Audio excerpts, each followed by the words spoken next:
American Morning, the most news in the morning, period. Weekdays 6 Eastern. And what's your take on the release of these memos? These were among the Bush administration's most closely guarded secrets. No, and John, we should be clear with our viewers, even during my time in the administration, I wasn't a part of the policy discussions, but I will tell you, here's my concern about the release of them. Regardless of what you think on the issue of whether or not waterboarding is torture, there were legal documents created and relied upon by career intelligence officials who then implemented the program. There were very strict controls on the program. These people relied on them.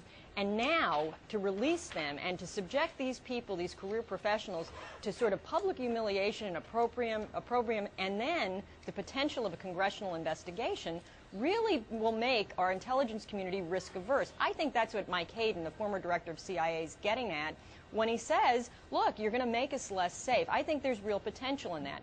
I think the administration needs to come out and tell us, why did you release them? I think they made the right decision to say they're not going to prosecute intelligence officials, and I think Denny Blair made a very strong statement, the DNI, on that issue. But I will tell you, then why did you release them? What was the purpose? Because we've won legal cases in the courts to protect those memos up to now from public disclosure. Well, in terms of the reason for disclosing, this is what Attorney General Eric Holder said in a statement on the U.S. DOJ's website. It said, the president has halted the use of the interrogation techniques described in these opinions, and this administration has made clear from day one that it will not condone torture. We are disclosing these memos consistent with our commitment to the rule of law. So this administration has promised greater transparency to the American people. These methods are no longer in use. Why not disclose them?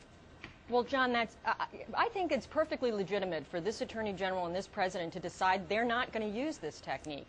But by disclosing them, you've really handcuffed future administrations. And by the way, the President has appointed a group to look at the effectiveness and use of these techniques, and that group has not come out with their findings yet, and it really does foreclose their ability to say they're effective. In this morning's Wall Street Journal, there's an op-ed by Director Hayden and a former Attorney General Mukasey that gives the example of how the use of techniques led to the ultimate capture of Khalid Sheikh Mohammed. And so there is an argument to be made that in limited circumstances, these techniques can be effective in preventing terrorist attacks. Now, in terms of these interrogation techniques, according to this memo, they included walling, which is pushing a person against a wall. Now, according to this memo, it was a specially constructed wall so that they wouldn't hurt themselves, but it would make a loud noise. It was intended to shock more than anything. A facial slap, which was an insult slap, according to the memo, cramped confinement, wall standing, stress position, sleep deprivation, insects placed in a confinement box, and waterboarding. You said that you weren't a part of the policy development, but were you aware of these techniques, and were you concerned, Fran, at the time that they might have crossed the legal line? Well, it's to tell you, John, I was not a part of either the legal discussion or the policy discussion. And the enumerated list of techniques that you've just gone through was probably one of the most closely guarded secrets, even within the administration. I was aware that there was a program, and it was later on that I understood not simply what the techniques were, but that there were medical personnel involved, that the techniques could only be approved by the director of CIA. But were you concerned that they might be illegal?